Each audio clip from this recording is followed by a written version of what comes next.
Hello to everyone, and welcome to the site's tutorial on how to fly the hoverboard by ZR, which equally serves as a guide to initiate new riders to the hoverboard by ZR.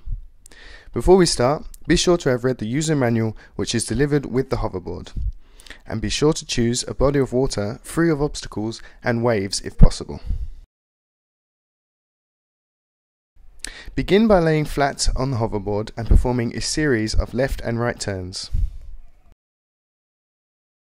Whilst laying on the board, unroll the tube to its full length in the water. Cut the motor. To begin, place your leading hand on the nose of the board. Your leading hand will be the left for a regular stance or your right for goofy stance. Maintain control of the hoverboard with your leading hand. It will try to raise above the surface of the water. Restart the motor.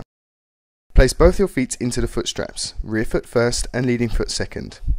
Place all of your body weight onto your leading foot and bend your front leg and lean your knee towards the center of the sticker placed at the nose of the board.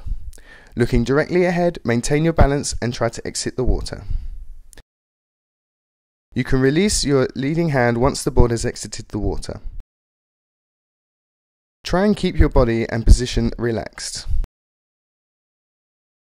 Try to perform a series of left and right turns. Lean on your toes to turn right, lean on your heels to turn left. Be sure to keep your center of gravity above the board. To climb in height, lift your leading leg until your desired height is achieved or increase the gas. To stabilize the board, apply body weight to the leading leg. To descend the board, push hard with your leading leg or release the gas. To control your flight at the maximum height, around 4 meters, stabilize the board by holding the nose with your leading hand and bending your leading leg. Do not pull the board towards you. Before starting the initiation, be sure to brief your student well. It is very important before flying with any students to be clear that when the rider falls from the hoverboard, the trainer must, as quickly as possible, release the gas and stop the motor in order to immobilize the hoverboard. The hoverboard by ZR was designed to fall away from the user.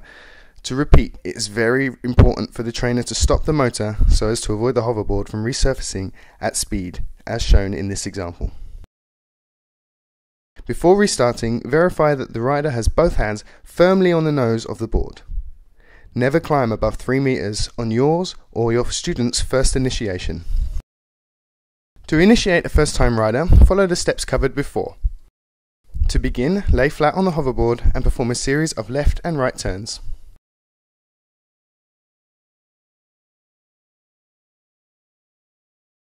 Unroll the tube to its full length. Cut the motor. Ask your rider to place his or her feet into the stops as explained before, step by step, rear foot first, front foot second. To raise the rider above the water surface, accelerate the motor of the PWC between 5,000 and 6,000 RPM. This may vary depending on the type of PWC used and the weight of the rider. Sustain a height approximately 10 centimeters above the water surface for the rider.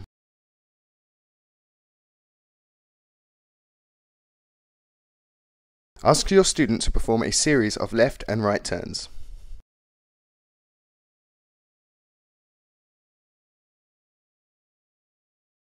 Next, perform a series of ascents and descents by accelerating and decelerating the motor.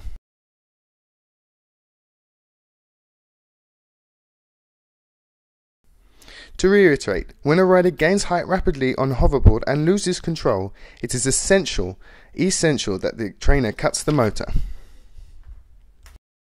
That concludes the tutorial. Thank you very much for listening.